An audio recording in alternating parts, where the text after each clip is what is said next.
नाज़रीन ग्रामी, बस पहाड़ी इलाके से गुजर रही थी। अचानक बिजली चमकी, बस के करीब आई और वापस चली गई। बस आगे बढ़ती रही। आध घंटे बाद बिजली दोबारा आई, बस के पिछले हिस्से की तरफ लपकी, लेकिन वापस चली गई। बस आगे बढ़ती रही। बिजली एक बार फिर आई और वो इस बार दाईं साइड पर हमला आवर हुई, लेकिन तीसरी बार भी वापस लौट गई। ड्राइवर समझदार था, उसने गाड़ी रोकी और ऊंची आवाज में बोला, भाइयों, बस में कोई गुनाहगार सवार है, ये बिजली उसे तलाश कर रही है। हमने अगर उसे न उतारा तो हम सब मारे जाएंगे। बस में सरासीमगी फैल गई और तमाम मुसाफिर एक दूसरे को शक की नजरों से देखने लगे। ड्राइवर ने मशवरा दिया, सामने पहाड़ के नीचे दरख्त है, हम तमाम एक एक करके उतरते हैं और उस दरख्त के नीचे खड़े हो जाते हैं। हम में से जो गुनाहगार होगा, बिजली उस पर गिर जाएगी और बाकी लोग बच जाएंगे। ये तजवीज काबिल अमल थी। तमाम मुसाफिरों ने इत्तेफाक किया। ड्राइवर सबसे पहले उतरा और दौड़कर दरख्त के नीचे खड़ा हो गया। बिजली आसमान पर चमकती रही, लेकिन वो ड्राइवर की तरफ नहीं आई। वो बस में वापस चला गया। दूसरा मुसाफिर उतरा और दरख्त के नीचे खड़ा हो गया। बिजली ने उसकी तरफ भी तवज्जो नहीं दी। तीसरा मुसाफिर भी साफ बच गया। यूं मुसाफिर आते रहे, दरख्त के नीचे खड़े होते रहे और वापस जाते रहे, यहां तक कि सिर्फ एक मुसाफिर बच गया। ये गंदा मजहूल सा मुसाफिर था।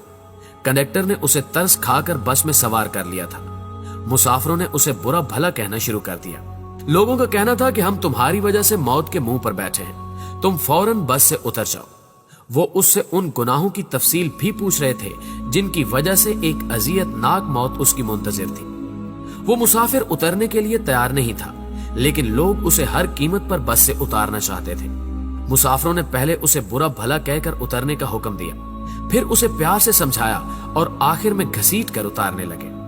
वो कभी किसी सीट की पुष्ट पकड़ लेता था, कभी किसी राड के साथ लिपट जाता और कभी दरवाजे को जप्फा मार लेता, लेकिन लोग बाज ना आए। उन्होंने उसे जबरदस्ती घसीट कर उतार दिया। ड्राइवर ने बस चला दी।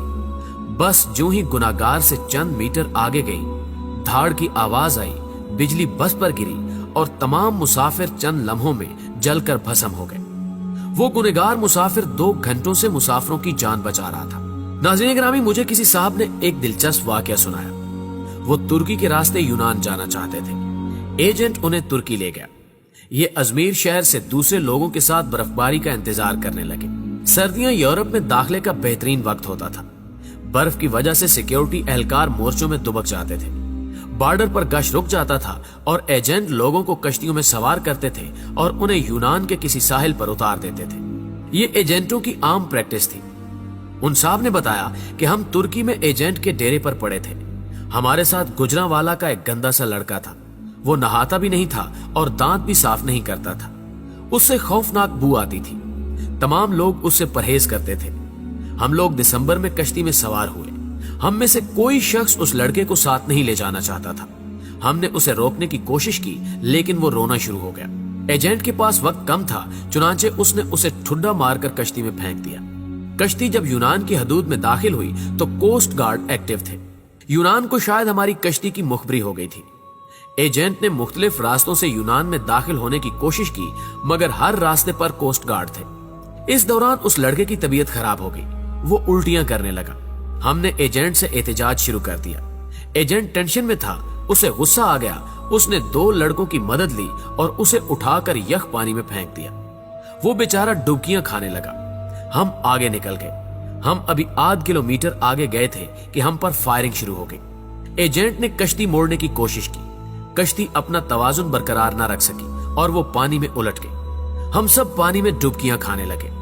मैंने खुद को सर्दी, पानी और खौफ के हवाले कर दिया। मेरी आंख खुली तो मैं अस्पताल में था। मुझे अमले ने बताया कि कश्ती में सवार तमाम लोग मर चुके हैं, सिर्फ 2 लोग बचे हैं। मैंने दूसरे शख्स के बारे में पूछा। डॉक्टर ने मेरे बेड का पर्दा हटा दिया। दूसरे बेड पर वही लड़का लेटा था जिसे हमने अपने हाथों से समंदर में फेंका था। समंदर की लहरें धकेलकर उसे साहिल तक ले आई थी। मुझे कोस्ट गार्ड ने बचा लिया था, जबकि बाकी लोग गोलियों का निशाना बन गए या फिर सर्दी से ठिठर कर मर चुके थे। मैं 15 दिन अस्पताल में रहा। मैं इस दौरान ये सोचता रहा कि मैं क्यों बच गया। मुझे कोई जवाब नहीं सूझता था। मैं जब अस्पताल से डिस्चार्ज हो रहा था, मुझे उस वक्त याद आया कि मैंने इस लड़के को लाइफ जैकेट पहनाई थी। एजेंट जब उसे पानी में फेंकने के लिए आ रहा था तो मैंने फौरन बाग से जैकेट निकालकर उसे पहना दी थी। ये वो नेकी थी जिसने मुझे बचा लिया। मुझे जो ही ये नेकी याद आई, मुझे 6 माह का वो सारा जमाना याद आ गया जो हमने उस लड़के के साथ गुजारा था। हम ना सिर्फ तुर्की में उसकी वजह से बचते रहे थे, बल्कि वो जब तक हमारी कश्ती में मौजूद रहा हम कोस्ट गार्ड से भी महफूज रहे, यख पानी से भी और मौत से भी महफूज रहे।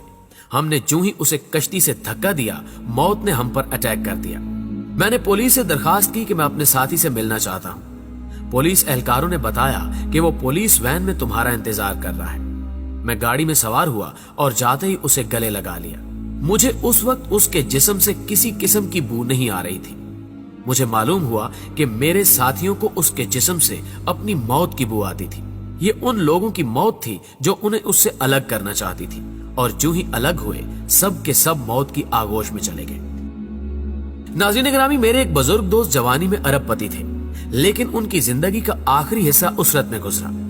मुझे उन्होंने एक दिन अपनी कहानी सुनाई। उन्होंने बताया कि मेरे वालिद मिल में काम करते थे, गुजारा मुश्किल से होता था। उनका एक कजन माजूर था। कजन के वालिदैन फौत हो गए, उसके आगे पीछे कोई नहीं रहा।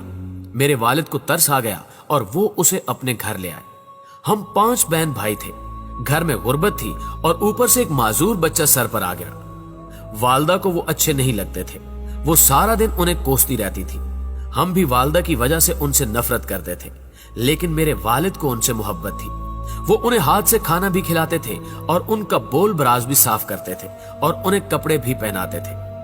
अल्लाह का करना यह हुआ, हमारे हालात बदल गए। हमारे वालिद ने छोटी सी भट्टी लगाई, ये भट्टी कारखाना बनी और वो कारखाना कारखानों में तब्दील हो गया। हम अरबपति हो गए। 1980 की दहाई में हमारे वालिद फौत हो गए। वो चचा तरके में मुझे मिल गए। मैंने उन्हें चंद माह अपने घर रखा, लेकिन मैं जल्द ही तंग आ गया। मैंने उन्हें पागल खाने में दाखिल करा दिया और वो पागल खाने में रहकर इंतकाल कर गए। बस उनके इंतकाल की देर थी कि हमारा पूरा खानदान अर्श से फर्श पर आ गया। हमारी फैक्ट्रियां, हमारे घर और हमारी गाड़ियां, हर चीज नीलाम हो गई। हम रोटी के नवालों तक को तरसने लगे। हमें उस वक्त मालूम हुआ कि हमारे माजूर चचा हमारे रिज्क की जमानत थे।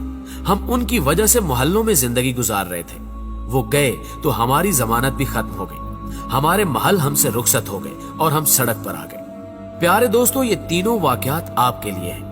हम नहीं जानते कि हम किन लोगों की वजह से जिंदा हैं, हम किन की वजह से कामयाब हैं और हम किन की बदौलत मोहल्लों में जिंदगी गुजार रहे हैं। हम ये भी नहीं जानते कि हम किसको बस से उतारेंगे, हम किसको कश्ती से बाहर फेंकेंगे और हम किसके खाने की प्लेट उठाएंगे, और वो शख्स हमारा रिज्क, हमारी कामयाबी और हमारी जिंदगी साथ ले जाएगा। हम हरगिज नहीं जानते, लिहाजा हम जब तक उस शख्स को पहचान नहीं लेते, हमें उस वक्त तक किसी को बस, कश्ती और घर से निकालने का रिस्क नहीं लेना चाहिए, क्योंकि हो सकता है हमारे पास जो कुछ हो वो सब कुछ उस शख्स का हो, और अगर वो चला गया तो सब कुछ चला जाए, हम न रहे, मट्टी का ढेर बने।